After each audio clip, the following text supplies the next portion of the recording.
Қайырлы күн, құрметті достар. Бүгін сіздермен қиярды маринадтаймыз. Менімен бірге болыңыздар, каналыма тіркеліп өтіңіздер.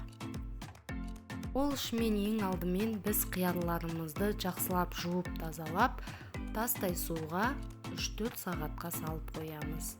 Тұзымызды, қантымызды және де қара бұрышымызды, черный горошогымызды, лавр жапырағымызды, лавровый листімізді дайындап аламыз.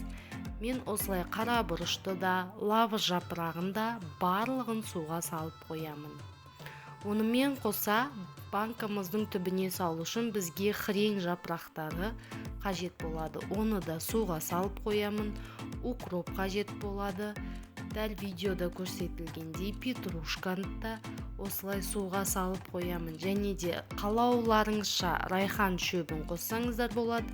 Смородина, қарақаттың жапырақтарын қоссаңыздар болады. Және шие, вишняның жапырақтарын, бұтағын қоссаңыздар болады. Ол тек өз қалауларыңызша. Және де сарымсақ міндетті түрде қосылуы қажет. Барлық заттарды суға салып қоямыз. Аспирин және де уксус қажет болады. Жабатын қақпақтарымызды да осылай ыстық суға салып булап қоямыз. Банкамызды да жақсылап булап аламыз. Енді видеода көрсетілгендей осындай барша салмаларымызды салып шығамыз. Яғни хрень шөбі, укробымызды және де петрушкамызды, одан соң сарымсақтарымызды салып шығамыз. Қалауыңызды салсаңыз болады. Және лавр жапырағынан 1-2 не болмаса 3-4 және де қара бұрыштан салып шығамыз. Одан кейін қарақаттың жапырағынан 1-2 және де шие жапырағының 1-ін салсаңыздар болады. Және де райхан шөбін салсаңыздар да болады. Мына видеода көрсетілгендей осылай салып шығамыз. Ал енді осының үстіне қиярларымызды жақсылап нығыздап тізіп салып шығамыз. Қиярларыңызды неғұрлым тығыздап салсаңыз, соғұрлым өте қытырлақ қиярлар болып шығады. Мінекідей бір қалыпты етіп тізіп шықсаңыздар, өздеріңізге өте ыңғайлы болады. Мен үлкеніректерін астыға саламын да, ал кішкене қиярларды бетіне салып шығамын.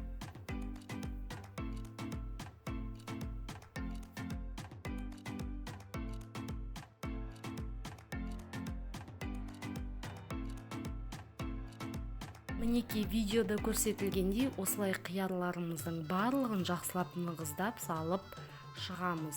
Себебі ыстық су құйған кезде қиярларымыз кішкене жиырылады. Ал енді ыстық қайнап тұрған суымызды құйып шығамыз да, қақпағын жауып 1-2 сағатқа қойып қоямыз. Ал енді таза ыдысымызға жаңағы банкадағы суымызды құйып, қайтадан қайнатамыз. Ол қайнап жатқанда 1 ас қасық қантымызды және де 2 ас қасық тұзымызды саламыз. Бұл 2 литрлік банкаға. Және де 1 дана аспиринімізді саламыз. Жаңағы қайнаған ыстық суымызды қайтадан банкамызға құямыз. Ал енді банкаға 1-2 тамшы уксус тамызып, одан соң жақсылап бұрап банкамызды жауып шығамыз. Және айналдыра тексереміз. Бізде су ақпауы қажет. Мінекей, барлық банкаларды осылай жауып шығамыз. Жасап көріңіздер, өкінбейсіздер. Және де банкаларымыздың бәрін жауып болған соң төменнен төңкеріп, жылылап орап қоямыз. Біздің қантымыз мен тұзымыз еруі қажет. Ас болсын.